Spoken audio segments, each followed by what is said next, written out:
નમસ્કાર મિત્રો, સ્વાગત છે તમારું આપણી આ યુટ્યુબ ચેનલમાં જેનું નામ છે ગુજરાતી જીકેની જમાવટ. આજના વિડીયોમાં આપણે વાત કરીશું મિત્રો દેશના કરોડો સરકારી કર્મચારીઓ કે જેઓ એનપીએસ અંતર્ગત પેન્શન સ્કીમ મેળવી રહ્યા છે અને જેઓ વર્ષોથી સરકાર સામે ઓપીએસ એટલે કે જૂની પેન્શન યોજના લાગુ કરવાને લઈ અને મિત્રો સરકાર સામે જે છે તે વિવિધ આંદોલનાત્મક પ્રવૃત્તિઓ કરી રહ્યા છે. તેમના માટે ગતરોજ સુપ્રીમ કોર્ટ દ્વારા એક મહત્વનો ચુકાદો આપવામાં આવ્યો છે. મિત્રો સુપ્રીમ કોર્ટ દ્વારા જૂની પેન્શન યોજના પુનઃસ્થાપિત કરવા અંગે જે છે તે સરકારને મિત્રો તાત્કાલિક ટકોર કરવામાં આવી છે અને દરેક સરકારી કર્મચારીઓને હવે 80% પેન્શનનો લાભ મળશે. નવીનતમ અપડેટ છે મિત્રો જૂના પેન્શન યોજનાને લઈને. તો જાણીએ વિડીયોમાં વિગતવાર કે સુપ્રીમ કોર્ટે સરકારને શું ટકોર કરી છે, ક્યાં સુધીમાં સરકારને પોતાનો જવાબ રજૂ કરવા કહ્યું છે અને ઓપીએસ અંતર્ગત જે સરકારી કર્મચારીઓ છે તેમને આવરી લેતા સરકારને શું જે છે તે મિત્રો અડચણો આવશે. તમામ માહિતી આજના વિડીયોમાં આપ સુધી પહોંચાડીશું. તો વિડીયોના અંત સુધી બના રહેશો અને જો તમે ચેનલમાં નવા હોય તો અમારી ચેનલને સબસ્ક્રાઇબ કરી બાજુમાં રહેલું બેલ આઇકન દબાવીને ઓલ નોટિફિકેશન ઓન કરજો, જેથી કરીને ચેનલ પર મૂકવામાં આવતા વિવિધ ભરતીઓના નોટિફિકેશન, વિવિધ ભરતીઓના પરિણામ, જીકેના વિડીયો, સરકારી કર્મચારી પેન્શનર્સ યોજનાને લગતા પરિપત્રો સરળતાથી તમને ચેનલના માધ્યમથી ઉપલબ્ધ થઈ જાય. તો જૂની પેન્શન યોજના પુનઃસ્થાપિત કરવા અંગે સુપ્રીમ કોર્ટનો નિર્ણય છે. દરેકને 80% પેન્શનનો લાભ મળશે.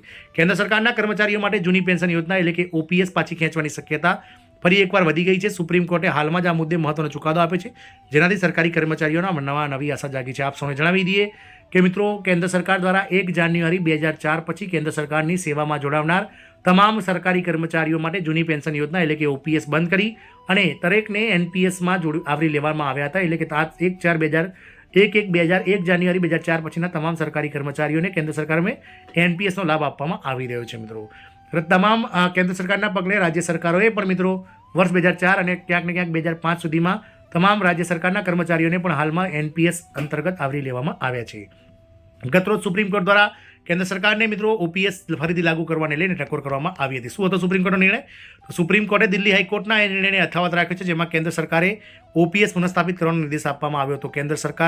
કોર્ટે કેન્દ્ર સરકારને 4 અઠવાડિયામાં ખુલાસો કરવા કહ્યું છે કે શા માટે ઓપીએસને પુનઃસ્થાપિત કરવામાં ના આવે. આ મામલે હવે મિત્રો સપ્ટેમ્બર 2024માં વધુ સુનાવણી માટે સૂચિબદ્ધ કરવામાં આવે છે. કેન્દ્ર સરકારે કહ્યું છે કે તે સુપ્રીમ કોર્ટના આદેશનું પાલન કરશે અને નિર્ધારિત સમય મર્યાદામાં પોતાનું સ્ટેન્ડ રજૂ કરશે. જો કે સરકાર હજુ પણ નવી પેન્શન યોજના ચાલુ રાખવાની તરફેણમાં છે, કારણ કે ઓપીએસ સરકાર પર નાણાકીય બોજ વધારશે તેવી અપેક્ષાઓ રખાઈ રહી છે. મિત્રો આપ સૌને જણાવી દઈએ કે ગત રોજ આરબીઆઈ ગવર્નર શક્તિકાંત દાસ દ્વારા પણ સરકારને ટકોર કરવામાં આવી હતી કે જો સરકાર મિત્રો ઓપીએસ લાગુ કરશે તો સરકારને ક્યાંક ને ક્યાંક મોંઘવારી તેમજ ફુગાવાનો દર વધારવામાં જે છે તે સરકાર પોતે જ જવાબદાર રહેશે, કારણ કે હાલની પરિસ્થિતિમાં ઓપીએસ આપવી એ એક મૂર્ખામીભર્યું કામ છે તેવું આરબીઆઈ દ્વારા સરકારને સૂચન કરવામાં આવ્યું છે. કર્મચારી સંગઠનોનો પ્રતિભાવ all India state government employees federation AISGEF એ આશા વ્યક્ત કરી છે કે સુપ્રીમ કોર્ટ તમામ સરકારી કર્મચારીઓ માટે ઓપીએસ પુનઃસ્થાપિત કરશે. કર્મચારી સંગઠનો આ માંગને લઈને ઘણા સમયથી આંદોલન કરી રહ્યા છે. રાજ્યોની સ્થિતિની વાત કરીએ તો કેટલાક રાજ્ય સરકારો પહેલેથી જ તેમના કર્મચારીઓ માટે ઓપીએસ લાગુ કરી ચૂકી છે.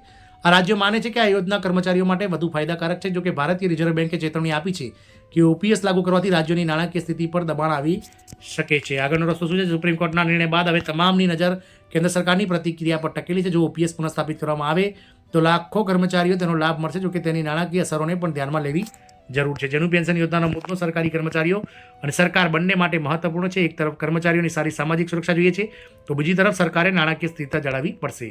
સુપ્રીમ કોર્ટનો આ નિર્ણય આ દિશામાં એક મહત્વપૂર્ણ પગલું છે અને આગામી મહિનાઓમાં આ મુદ્દે વધુ સ્પષ્ટતાની અપેક્ષા છે.